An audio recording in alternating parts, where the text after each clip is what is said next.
kesempatan kepada aku untuk memberi makan seluruh anak Indonesia. Makan siang gratis menjadi program andalan pemerintahan Presiden dan Wakil Presiden terpilih Prabowo Subianto, Gibran Rakabuming Raka. Hal ini merupakan janji kampanye pada Pilpres lalu.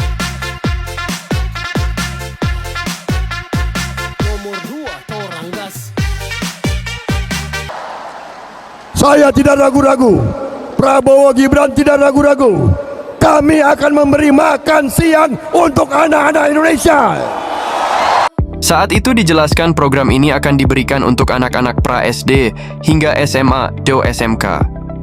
Diperkirakan pra-SD, anak usia dini, sebanyak 30 juta anak, SD sebanyak 24 juta murid, dan SMP sebanyak 9,8 juta murid. Kemudian untuk SMA dan SMK 10,2 juta murid. Untuk para santri di pesantren total ada 4,3 juta orang, dan untuk ibu hamil ada 4,4 juta jiwa. Prabowo menjelaskan program makan siang gratis yang kini disebut makan bergizi gratis akan dijalankan menggunakan alokasi dana APBN untuk pendidikan dan perlindungan sosial. Menurutnya, anggaran 2024 untuk pendidikan dan perlindungan sosial saja sangat besar dan dirasa cukup untuk memulai program ini. Dikutip dari CNN Indonesia, Badan Gizi Nasional memperkirakan anggaran untuk program makan bergizi gratis tahap awal bakal tembus 800 miliar rupiah per hari. Besaran itu 75% dari total perkiraan anggaran sebesar 1,2 triliun rupiah per hari jika dijalankan secara penuh. Kepala Badan Gizi Nasional Dadan Hindayana menyebut, jika program makan gratis sudah berjalan secara penuh, maka anggaran per hari yang dibutuhkan sebesar 1,2 triliun rupiah. 75% dari 1,2 triliun rupiah itu untuk intervensi makan bergizi. Bapak Ibu harus tahu, 75% itu kurang lebih 800 miliar rupiah setiap hari untuk membeli produk-produk pertanian, membeli bahan baku, ujar Dadan dalam acara BNI Investor Daily Summit 2024 di JCC, Selasa 8 Oktober. Menurut Dadan, kalau nanti program unggulan Prabowo Gibran ini sudah berjalan secara penuh, total penerima akan mencapai 82,9 juta orang dengan kebutuhan anggaran sekitar 400 triliun rupiah. Saat kampanye Pilpres lalu, Prabowo memprediksi anggaran yang dibutuhkan mencapai 460 triliun rupiah untuk memberikan makan bergizi kepada siswa dan siswi. Tentulah kita bertanya-tanya anggaran sebesar itu. Dari mana uangnya? Dikutip dari CNBC Indonesia, kalau kita lihat, anggaran kita untuk 2024 alokasi untuk stunting, alokasi untuk pendidikan, alokasi untuk perlindungan sosial sangat-sangat besar. Jelas Pak Prabowo.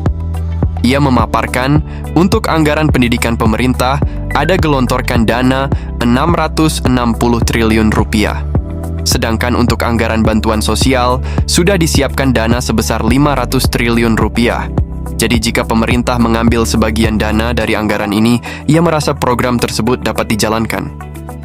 Coba kita lihat pendidikan 660 triliun rupiah, kalau makan siang untuk anak sekolah, saya bertanya, apa ini masuk pendidikan atau tidak?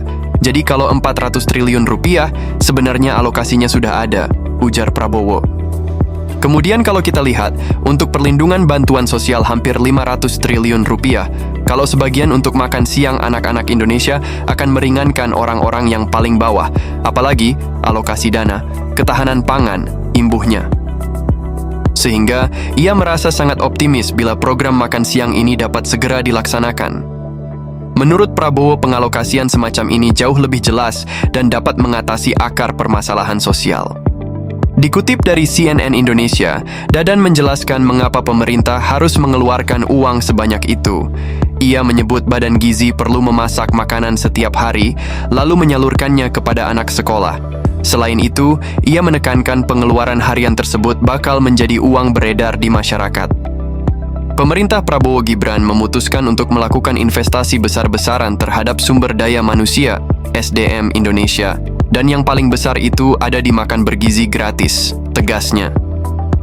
Kalau nanti program ini sudah jalan menyeluruh, akan ada kurang lebih 30.000 satuan pelayanan di seluruh Indonesia.